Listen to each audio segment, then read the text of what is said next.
Esse é o Mundo em Revolução e nós vamos falar agora da situação na Ucrânia, hoje, dia 23 de março de 2024, 8 horas da manhã aqui no Rio de Janeiro, 1 hora da tarde lá em Kiev, no momento que eu gravo esse vídeo, e os ucranianos conseguiram de novo, atingiram mais uma refinaria aqui em Samara, uma outra refinaria aqui e também uma indústria metalúrgica muito importante aqui na região de Belgorod, já próximo aqui a Kursk, aqui nessa região, né?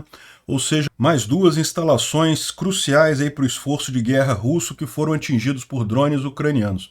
E a propósito daquela declaração que saiu na revista ontem, dizendo que os Estados Unidos pediu para a Ucrânia não atingir refinaria, que aumentaria o preço do petróleo, o Ben Hodges desmentiu isso, falou que não existe nenhuma recomendação nesse sentido.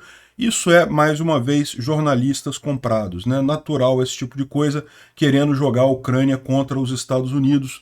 Jornalista comprado é o que mais tem na mídia tradicional socialista aqui do Ocidente, né? Então ele deixou claro que não tem nenhum impedimento da Ucrânia atingir as refinarias russas por parte dos americanos. Evidentemente, segue ainda aquela limitação contra atingir alvos na Rússia com armas enviadas pelos americanos. Então os ucranianos não podem atingir as refinarias russas com o HIMARS, por exemplo, ou com o Storm Shadow, esse tipo de coisa. Mas com os drones feitos pelos próprios ucranianos não há nenhuma limitação, né?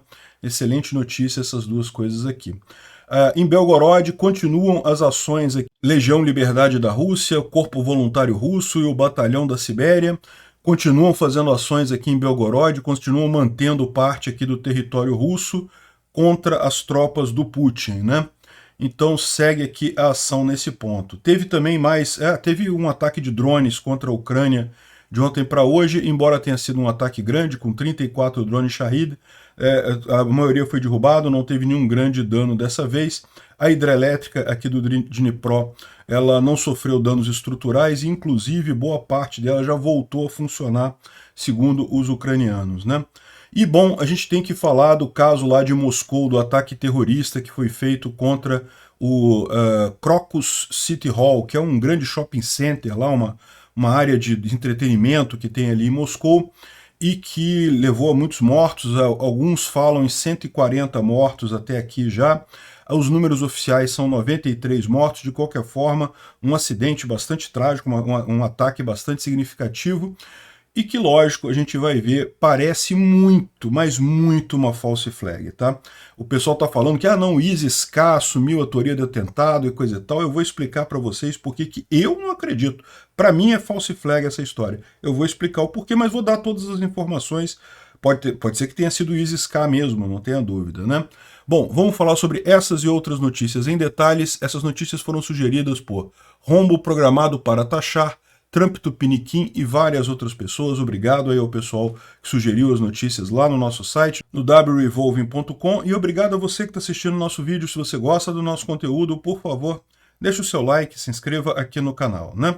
Pois bem, vamos começar aqui falando sobre os drones Shahid 136. Os russos lançaram mais um ataque significativo hoje contra a Ucrânia. 34 drones Shahid, do total 31 foram derrubados. Ainda 3 atingiram o alvo, mas não teve nada muito significativo. Os alvos principais foram aqui em Kremenchuk e Kharkiv, né? Mas teve drone por aqui também. Foi um ataque bem menor do que o de ontem. Lembra, ontem a Ucrânia chegou a ficar sem luz em um monte de lugar. Isso já foi restaurado, já foi restabelecida a luz. É o mesmo panorama que a Ucrânia viveu no início do inverno de 2022, quando a Rússia fez vários desses ataques atingindo subestações elétricas. De fato, deixa a cidade sem luz, mas isso é rapidamente restaurado, né? Hoje o ataque foi muito menor, mostrando que os russos não têm esse fôlego todo para ficar fazendo ataques, né? Bom, e uma boa notícia, apesar de dano significativo, os engenheiros conseguiram reiniciar parte do equipamento na usina hidrelétrica de Zaporizhia. A estação ainda não está ligada na rede, ainda não está produzindo energia elétrica, mas a previsão deles é que ela vai voltar a operar rapidamente. Os danos não foram tão significativos assim, a ponto de destruir a usina, né? Lembrando que essa usina que fica aqui em Zaporizhia, é a maior usina hidrelétrica da Ucrânia, e há quem imagine que os russos queriam destruir a usina, queriam derrubar a barragem lançaram 6 mísseis de grande porte Ra-101 contra a barragem. A ideia deles era derrubar a barragem mesmo. Não conseguiram, mas conseguiram danificar parte dos equipamentos aqui. Mas isso, mesmo essa parte do equipamento que foi destruída, o dano não vai ser significativo, né? Agora tivemos uma boa notícia aqui em Oskil. Os ucranianos conseguiram atingir a usina metalúrgica de Oskil, que fica aqui em Belgorod. Tá vendo? Oskil é o nome dessa cidade aqui. É uma Stary Oskil e fica aqui na região de Belgorod. É bem longe da fronteira aqui, mas ainda na região de Belgorod. Os ucranianos lançaram drones contra eles ali e aqui a gente tem as explosões nessa planta eletrometalúrgica, né? Foi destruída por drones ali. A planta está sob sanção tanto da Ucrânia, dos Estados Unidos e da União Europeia, justamente porque participa do esforço de guerra russo, né? Não dá para ver muita coisa aqui, mas dá para ver ali a coisa. Vamos ouvir aqui o que o pessoal está falando. Olha lá, viu? Uma pequena explosão, dá para ver uma pequena explosão lá no fundo.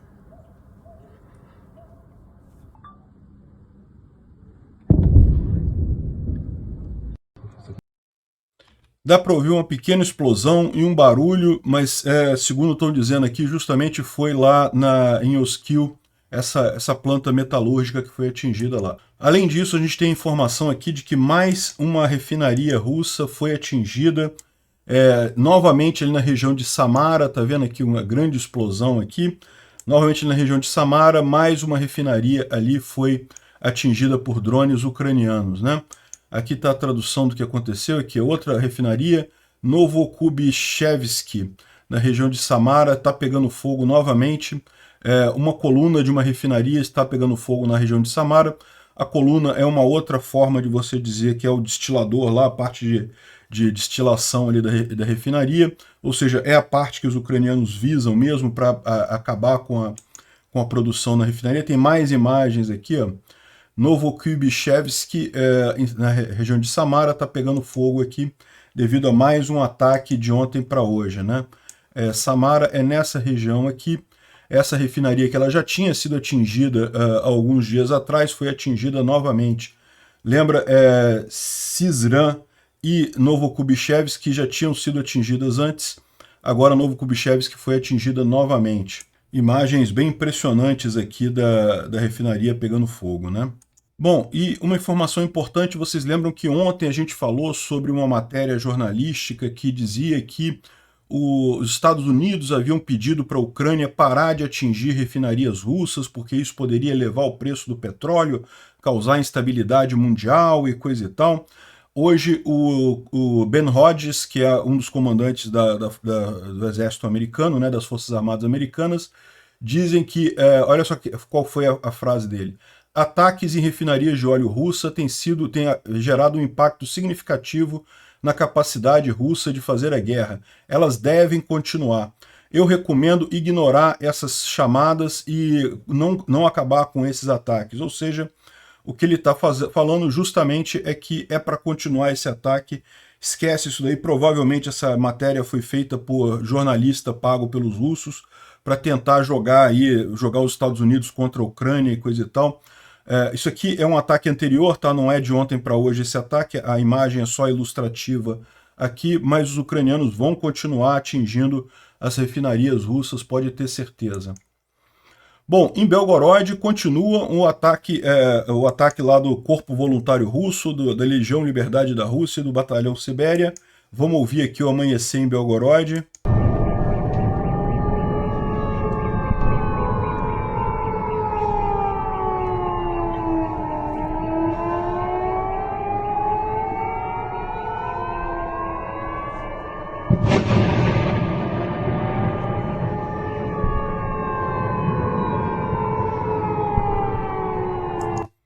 Dá para ouvir aí algumas explosões com a sirene de alarme aéreo, né? Ou seja, continua o pessoal de Belgorod se sentindo finalmente dentro dessa guerra, né?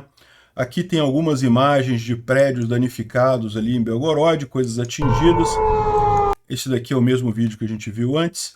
Aqui também carros aqui destruídos aqui em alguns ataques. Tem mais imagens aqui de coisas destruídas também em Belgorod.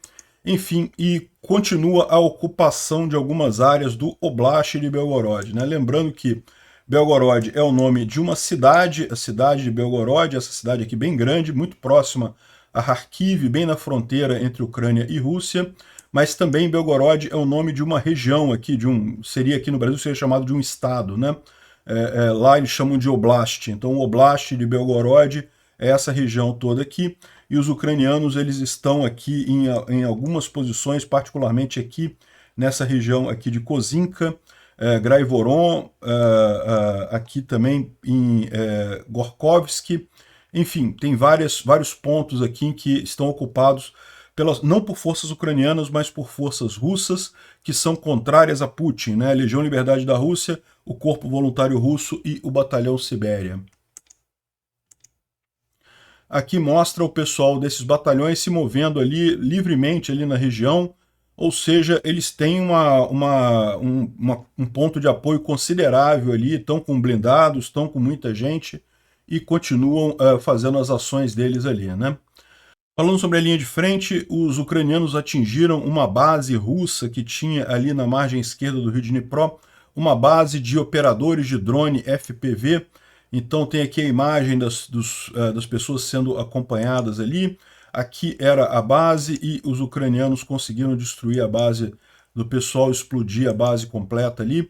Então continuam esses tipos de disputa por lá, né? Em Terni, aqui na parte norte, né? Vamos relembrar aqui, a gente estava falando sobre a região aqui na margem esquerda do rio Dnipro, tipicamente aqui em Krink, essa margem aqui dominada pelos russos, que foram atingidos aqui pelos ucranianos, mas também aqui nessa região aqui em Terni, os russos têm tentado avançar aqui em direção ao rio Zerebets, em Terni e Ampolivica, e a gente tem a informação aqui de que os ucranianos têm conseguido parar esse ataque muito com o uso de drones FPV. E aí o que os russos fizeram? Começaram a fazer ataques à noite, porque à noite a operação de drones é mais complicada, só que os ucranianos adaptaram e agora tem drones termais FPV. Isso daqui é uma imagem de um drone termal FPV ucraniano atingindo um transportador russo de pessoal e liquidando os russos aqui nessa situação. Ou seja, esses drones FPV termais parece que podem fazer uma grande diferença, né? Lembrando que qual que é o problema de você ter um drone FPV termal? Drone FPV é um drone suicida, é um drone que explode junto com a carga dele, né? E, por outro lado, um sensor termal costuma ter um custo, né? É mais caro do que uma câmera normal. Então você está sacrificando esse sensor termal nesses drones. Mas a verdade é que já está aparecendo uma grande quantidade de sensores termais mais baratos, né? Então, com isso daí está sendo possível esse tipo de defesa da Ucrânia, impedindo o avanço russo ali na região de Terni, né? Bom, falando aqui sobre os avanços do Polevolan, aqui as cartas dele, ele mostra justamente essa tentativa de avanço russa aqui na região de Terni e Ampolivica, e ele mostra até um grande ajuste aqui ucraniano que recuperou alguma área aqui, mas na verdade tudo isso daqui é muito área cinza, né? Tá muito em disputa aqui ainda. De qualquer forma, os russos ainda não tomaram nem Terni nem Ampolivica e continua a disputa por aqui, né? O objetivo desse lado, desse avanço russo aqui, é atingir Lima, que é essa cidade aqui, que já foi controlada pelos russos. Os ucranianos retomaram a cidade de Lima, os russos querem pegá-la de volta, mas estão muito longe disso. Há muito tempo que eles estão tentando avançar aqui nessa região e não conseguem. Aqui em Avdiivka, como a gente falou ontem, de fato os russos tomaram mais um pedaço de Tonenk aqui, conseguiram avançar alguma coisa, e estão chegando agora na principal linha de defesa ucraniana, que é aqui ao longo desse rio aqui, né? A gente não sabe se os ucranianos vão defender essa área aqui ou se eles não vão defender. Tem gente com visões diferentes. Alguns acham que eles vão deixar os russos avançarem aqui e vão parar só no rio. Outros que essa linha aqui ela deve continuar abaixo do rio até Pervomaisk, onde já é feita a defesa aqui contra os russos, né? Então foi uma área considerável que foi avançada aqui, depois da queda de Tonenk, mas ainda está dentro do previsto, ainda está dentro da barreira principal ucraniana para parar os russos aqui, né? Bom, e aqui em Novomihailivka também teve mais tentativa de avanço russo aqui, sem nenhum avanço efetivo, nenhuma mudança na linha de frente, né? O Instituto para Estudo da Guerra fala sobre sobre o ataque feito contra a infraestrutura ucraniana, né? Um dos maiores ataques, né, contra a infraestrutura civil. Várias instalações de energia ucraniana foram degradadas, enfim. Mas isso daí, como eu falei para vocês, não funcionou em 2022, não vai funcionar agora em 2024. Também os ucranianos reparam essas unidades muito rapidamente e tudo volta ao normal, né? Agora, o grande assunto do dia, não tem como deixar de ser, né, foi o grande ataque terrorista numa sala de concertos, né? Na verdade, isso daqui é uma instalação, é um centro de entretenimento, tem concerto, tem cinema, tem teatro, e é um shopping center também, que chama Crocus City Hall, né? Alguma coisa como Prefeitura de Crocus, mas é uma instalação privada que tem essas coisas todas ali. E o que aconteceu, eu não posso mostrar as imagens de dentro do shopping, eu vou deixar o link na descrição do vídeo de alguns vídeos no Twitter em que mostram os terroristas fazendo a ação. Advirto vocês, veem se vocês estiverem com estômago, porque são muito explícitas, mostra mesmo o pessoal atirando a esmo contra civis dentro do shopping, eles entrando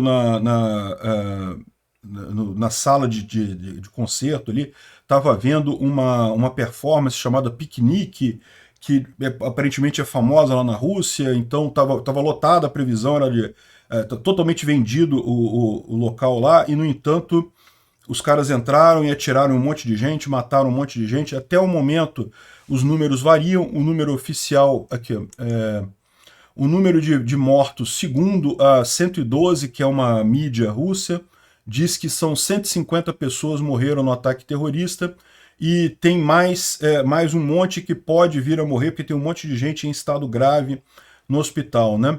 E tem 120 feridos, né? Agora, segundo o Comitê Investigativo Russo, o número de mortes subiu para 93, mas eles esperam que esse número ainda vai subir mais. A principal causa das mortes é ferimento à bala e também ingestão de fumaça, porque os terroristas, como vocês podem ver, eles não apenas abriram fogo contra a multidão aqui nesse grande shopping de Moscou, como eles também jogaram coquetéis Molotov para botar fogo nas estruturas, então muita gente foi pega aí nessa fumaça, com incêndio. As cenas são realmente desesperadoras. O YouTube não gosta de eu mostrar aqui, e de novo, não é a questão de monetização não, tá? Monetização, meu canal, nada que falar da guerra mais é monetizado, esquece monetização. A questão toda é que eles botam o vídeo para maiores de 18 anos, se as cenas forem muito fortes, então eu não posso botar essas cenas aqui, lamento muito. E, bom, tem aqui mais imagens do incêndio lá no Crocus Hall, Crocus City Hall, que é o nome do lugar lá, e realmente impressionante o ataque que aconteceu ontem, né? Agora, uma coisa que chamou a atenção de muita gente é que os Estados Unidos havia avisado Moscou de ataques extremistas e lançou até um alerta para os cidadãos americanos que estivessem em Moscou para não ir em grandes aglomerações, particularmente concertos, tá? Então, os Estados Unidos sabia que ia acontecer, avisou os russos, mas aparentemente o Putin não levou a sério. Para você ver aqui, ó, esse aqui foi o alerta emitido no dia 7 de março pelo Departamento de Viagem americano, né? A embaixada está monitorando reportes de que grupos extremistas têm planos iminentes de atacar grandes conjuntos de pessoas em Moscou, grandes aglomerações em Moscou, inclusive concertos. Cidadãos americanos devem são avisados para evitar grandes encontros nas próximas 48 horas. É verdade que falaram aqui de 48 horas só, mas alertaram do problema de grupos terroristas ali, né? Como uma lembrança, o nosso nível de aviso para visita à Rússia é nível 4, ou seja, não vá à Rússia. Ou seja, nenhum americano deve viajar para a Rússia, até porque a Rússia tem uma política de prender aleatoriamente americanos para fazer depois troca com espiões russos que estão presos nos Estados Unidos. Então eles não recomendam que nenhum americano vá para a Rússia, mas de qualquer forma avisaram que poderia ter esse ataque ali, né? e chega muito engraçado, chega a ser muito engraçado, né? As Russettes aqui reclamando, segundo o ministro da Defesa, ministro das Relações Exteriores russo, se os Estados Unidos tinham informação em ataques terroristas próximos a Moscou, eles deveriam ter falado para Moscou. O ministro das Relações Exteriores disse que em que base que eles dizem que a Ucrânia não está envolvida nesse tiroteio em Moscou. Os caras vão querer ligar com a Ucrânia de qualquer jeito e o motivo é óbvio, né? Eu vou explicar para vocês daqui a pouquinho. A Rússia, as agências de investigação da Rússia que vão determinar quem é que está por trás desse tiroteio, né? Enfim, o pessoal chateado, mas olha só. Recentemente, no dia 19 de março, o Putin fez pouco desses avisos dos americanos, né? Os americanos tinham lançado esse alerta de que haveria um ataque terrorista em Moscou e coisa e tal, e o Putin falou que não tem nada, coisa e tal, tudo em paz. Isso, na verdade, é uma chantagem americana, uma tentativa de intimidar e desestabilizar a nossa sociedade, coisa e tal. Ou seja, os americanos avisaram o Putin é que não quis fazer nada, né? Enfim, e olha só, parece que agora os caras prestaram atenção. Por quê? Isso daqui não é Moscou, tá? Isso aqui é São Petersburgo. Um shopping center galeria foi evacuado mais cedo hoje e tem um esquadrão bomba na região porque encontraram um objeto não identificado lá dentro e estão suspeitando de terrorismo. Então, aí agora os russos estão prestando atenção nisso daí, estão vendo possíveis ataques terroristas aí. Parece que não foi nada no final das contas, mas pelo menos eles estão prestando atenção, né? E aqui, o Calibre Obscura, ele lembra que lá no dia 7 de março mesmo, ele falou sobre isso. Ele falou, olha só, vai ser interessante se o maior ataque da ISIS-K acontecer na Rússia, né? O alerta americano, ele teve acesso ao alerta americano. Veja, isso daqui, esse alerta aqui, foi o alerta dado para os cidadãos americanos, para não irem a encontros e grandes aglomerações e concertos na Rússia. Além desse alerta, teve o alerta que foi dado pela inteligência americana para a inteligência russa e que foi ignorado pelo Putin. E esse alerta falava especificamente no Estado Islâmico K, que é um desdobramento do ISIS, né, que é o Exército Islâmico, que causou tantos problemas na Síria, no Iraque, em vários lugares. Então, ele estava falando aqui, no dia 7 de março, olha só, vai ser interessante se o maior ataque do ISIS-K acontecer na Rússia, né? O alerta americano é bem interessante, especialmente porque o FSB, que é a Polícia Federal Russa, estourou 2 células de terroristas dessa área. Então, assim, os russos estavam sabendo que tinha alguma coisa nesse sentido, tá? Não é uma novidade completa para eles, né? E os Estados Unidos ainda está passando informações para a Rússia, informações privilegiadas com relação a ataques terroristas de grupos, né? Então, ou seja, desde o dia 7 de março, essa preocupação havia, isso não é uma novidade. Agora, de acordo com dados preliminares do ataque lá que aconteceu no shopping, os 4 criminosos, na verdade depois descobriram que eram 6, conseguiram escapar da cena do crime em Moscou, segundo a mídia russa. E aqui que é o ponto que eu começo a implicar com essa história de que foi o ISIS-K, isso daí. Olha só, eu acho que não foi o ISIS-K, que o FSB agiu em cima do que os americanos falaram, e estouraram de fato as várias células que tinham, só que eles queriam fazer um false flag. Veja, criminosos, o pessoal do ISIS-K é fanático religioso. Esse pessoal não tenta fugir do lugar, eles querem se martirizar, eles querem morrer. Não tem por que eles fugirem. Eles iriam continuar atirando para matar mais gente até serem mortos pela polícia russa. O fato dos caras terem conseguido fugir da cena do crime, isso faz com que eu não acredite que eles sejam do ISIS-K, tá? Não sei, posso estar errado, não tenho nenhum outro motivo para dizer isso, mas a verdade é isso.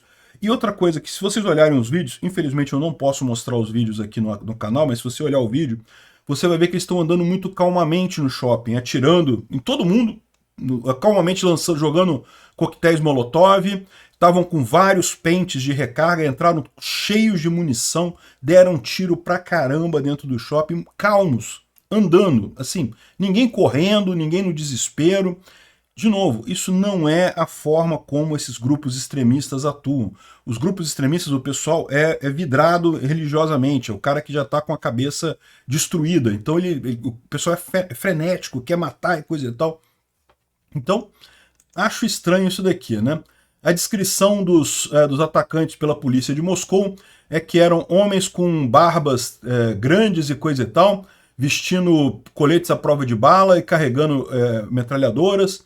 E o pessoal logo associou o Kadyrov, né? Parecido mesmo com o Kadyrov. E de fato, a mídia russa está dizendo que 5 nativos da Ingushétia são suspeitos do atentado em Moscou, né?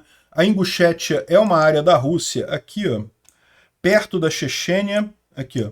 A Chechênia é aqui, né? Aqui é o Daguestão, a Chechênia, e a Ingushétia é essa região aqui, bem do lado aqui da Chechênia. Essa área toda da Rússia é de maioria muçulmana, então aqui o pessoal é muçulmano, é muito pouco ligado com cultura russa, com coisa e tal, é mesmo área conquistada pelo imperialismo russo, né? A Chechênia, como vocês sabem, teve uma luta pela independência muito grande, lá pelos anos 1999, 2000 e pouco, mas acabou sendo dominada pelos russos, né? Justamente dominada quando o pai do Kadyrov fez um acordo com o Putin e, né, ele ganhou o controle sobre a Chechênia em troca da Chechênia continuar como parte da Rússia, né? Muita gente na região ainda vê isso como uma traição da família do Kadyrov, que basicamente acabou com a independência da Chechênia. A Ingushétia é aqui do lado. Também é de maioria muçulmana e seria daqui que o pessoal saiu. Só que essas imagens aqui que estão circulando, o pessoal já falou que isso daqui é de um ataque que houve há anos atrás. Eles aproveitaram as mesmas fotos.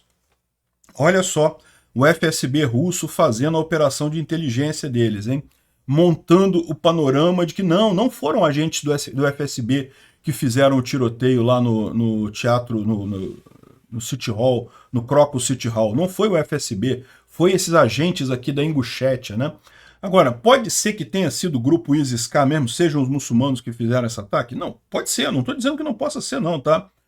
Aliás, isso aqui é uma sacanagem, tá vendo esse vídeo aqui? Esse vídeo aqui, se eu mostrar no meu vídeo aqui do YouTube, eu perco, o vídeo é para maior de 18 anos e coisa e tal. Na Rede Globo tá aqui, ó, no Jornal Globo, tá aberto, todo mundo pode ver e coisa e tal. Não posso mostrar o vídeo para vocês, mostro o momento que começaram a abrir fogo dentro da casa de shows lá, né? Mas enfim, aqui eles falam que o grupo extremista reivindicou o atentado. Então não pode ser false flag, se eles reivindicaram o atentado, deve ser verdadeiro, né? Enfim, o ISIS-K, para quem não sabe, é o Estado Islâmico Khorasan, que é um braço afegão do grupo terrorista ISIS, que tem feito bastante coisa, né? Isso pode ser por quê? Pode ser por vários motivos. Existe uma guerra na Rússia entre muçulmanos e cristãos, tá?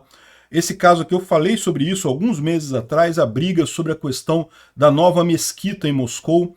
Os muçulmanos lá em Moscou, eles são a parte considerável da população, eles compraram uma área muito grande, querem fazer uma mesquita gigantesca. Qual que é o problema? Essa área que eles compraram fica do lado de um lago lá em Moscou, eu não sei qual é o nome do lago ali, que é considerado um lago sagrado, e tem uma pequena capelazinha da igreja cristã ortodoxa russa nesse lago, né? Então, os cristãos ortodoxos lá da Rússia consideram esse lago sagrado. E aí, como é que ia ficar esse lago sagrado cristão? Uma capelinha pequenininha da religião ortodoxa e uma mega mesquita do lado dos muçulmanos, né? Eu falei sobre isso na época. Olha, se os muçulmanos compraram a área é deles, eles querem construir isso daí lá, eles têm o direito de construir. Que história é essa, né? Enfim, mas se os cristãos fazem tanto caso desse lago sagrado e coisa e tal, deveriam ter comprado todas as áreas em torno do lago sagrado para ninguém construir nada ali. Agora não pode reclamar dos caras, mas enfim, existe essa briga. Haviam protestos em Moscou, tanto de cristãos querendo a proibição da construção da mesquita, quanto de muçulmanos querendo a construção da mesquita contra os cristãos que não queriam a construção da mesquita. Então existem algumas tensões, né? Ou seja, os muçulmanos, na visão de Moscou, são bons para morrer na guerra da Ucrânia, mas para ter mesquita lá em Moscou não pode não, né? Enfim, tem essa briga lá. E tem outro ponto que eu acho que é mais importante ainda, que é a questão da Síria, né? O Estado Islâmico, em determinado momento, ele dominou boa parte do Iraque e da Síria. No Iraque, os americanos expulsaram o Estado Islâmico daqui. Na Síria, foi o regime do Assad com a ajuda dos russos. Então, os russos mataram muita gente do Estado Islâmico aqui na Guerra Civil da Síria. Então, o Estado Islâmico tem motivos para fazer esse ataque, né? E não seria o primeiro, tá? Aqui, ó, o ISIS-K, ele continua fazendo ataques terroristas no mundo. Mataram 43 pessoas num ataque em Kandahar, no Afeganistão, há 48 horas atrás. Ou seja, esse grupo é um grupo ativo, é um grupo que tem feito ataques terroristas e coisa e tal. Não só isso, mas também teve um caso dentro da Rússia, no North Cáucaso, aqui no norte do Cáucaso, na Rússia, nessa região aqui. O Cáucaso é justamente essa cadeia de montanha onde estão aqui o Azerbaijão, a Geórgia e essa parte aqui da sul da Rússia, né? Teve, há pouco tempo atrás, uma tentativa de ataque em que o terrorista foi morto pelas forças russas. Então, era um militante do ISIS-K ali na Rússia fazendo ataque há pouco tempo, aqui dia 4 de março. Provavelmente foi daqui que os americanos ficaram sabendo que ia ter um ataque grande em Moscou, né? Enfim, mas olha só, então pode ser o Estado Islâmico? Eu não estou dizendo que não seja, tem possibilidade de ser sim. Mas olha como é que a Rússia já está distorcendo isso para o lado da Ucrânia. Aqui, olha só, fala aqui que o número de pessoas mortas no ataque lá na Crocus City Hall aumentou para 82, já é antigo, a gente já viu que já aumentou para 93, já tem gente falando de 150. Agora, na região de Briansk, um carro que tinha 4 dos 6 atiradores foi parado e 2 foram detidos e 2 fugiram. Eles supostamente eram do Tajiquistão e iriam fugir para a Ucrânia. Ou seja, está dizendo aqui ó, o FSB diz que 4 suspeitos que foram detidos na região de Briansk, em poucas horas um dos outros. Depois do ataque, os atiradores tinham a intenção de cruzar a fronteira com a Ucrânia e tinham contatos relevantes do lado ucraniano. Olha que coisa, tá na cara que estão querendo jogar isso para a Ucrânia. É o que eu falo para vocês. Isso aqui dá mais novamente a pinta de false flag. Os russos fizeram essa false flag para culpar o ISIS-K e a Ucrânia, para dizer que os dois têm ligação, e daí vai fazer uma grande mobilização lá na Rússia, vai fazer a mobilização que eles querem, né? A expectativa deles justamente é preparar psicologicamente o povo russo, né, se sentirem vítimas e coisa e tal, para eles quererem lutar na guerra da Ucrânia, alegando que é o ISIS-K com a Ucrânia que está lutando, que fez o ataque na Rússia. A Ucrânia não tem nada a ver com isso, não tem nenhuma lógica. O fato deles, mesmo que eles estivessem querendo fugir para a Ucrânia, não tem lógica nenhuma. Aliás, diga-se de passagem, falaram que tinha um carro com placa da Ucrânia perto do Crocus City Hall, um ônibus branco.